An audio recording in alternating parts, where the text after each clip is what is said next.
আমরা অত্যন্ত খুশি পশ্চিমবঙ্গ সরকার কেবলমাত্র ধারাবাহিক বা গতানুগতিক যে সরকারি কাজের মধ্যে সীমাবদ্ধ না থেকে কৃষ্টি, সংস্কৃতি, ঐতিহ্য, ভাষা একে আবার পুনর্জাগরণ করাকেও আমরা অগ্রাধিকারের মধ্যে এনেছি।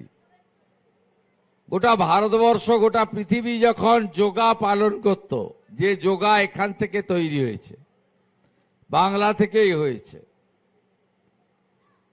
সেই যোগা আমাদের রাজ্যের সরকারি স্তরে পালিত হতো না। আমরা এবারে প্রথমবার প্রধানমন্ত্রীর উপস্থিতিতে বিশ্ব যোগা দিবস পালন করেছি। 3 কোটি লোক অংশগ্রহণ করেছে গোটা রাজ্যে। কলকাতাতে রেড রোডে 35,000 আর ওয়ার্ডে ওয়ার্ডে সব মিলালে প্রায় 10 লক্ষ মানুষ যোগা অভ্যাসে অংশগ্রহণ করেছেন।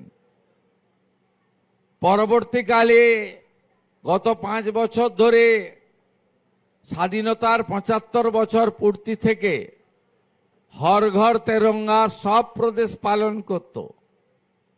একমাত্র প্রদেশে ব্যক্তিগতভাবে বা সংগঠনগতভাবে পালিত হতো, সরকারিভাবে পালিত হতো না।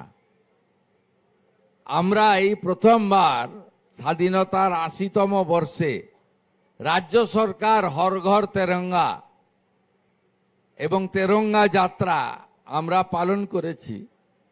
সরকার 70 লক্ষ জাতীয় পতাকা বিতরণ করেছে।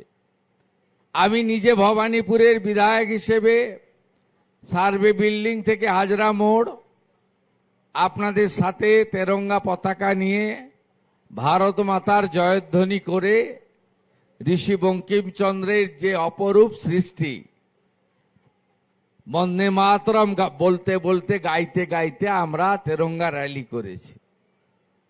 একইভাবে এবারে রাখি বন্ধন উৎসবকে পশ্চিমবঙ্গ সরকার দেশপ্রেমের বন্ধন হিসেবে ঘোষণা করেছে। মোট 4,000 কর্মসূচি পালিত হচ্ছে রাজ্যে।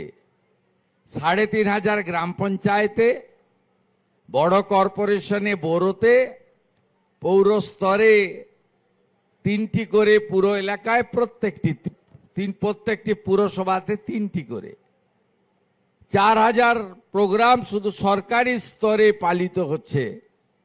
এবং আমরা কয়েক কোটি মানুষকে এই উৎসবে সামিল করতে পেরেছি। সকাল থেকে বিকেল অবধি চলবে।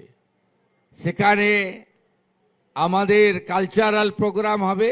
একটু আগেই আপনারা দেখলেন 3টি সুন্দর গান এবং তার সঙ্গে কি অপরূপ নৃত্যনাট্য, এবং যেগুলো আমাদের এই বাংলার হারিয়ে যাওয়া স্মৃতিগুলোকে ফিরিয়ে আনতে আমরা চেষ্টা করছি।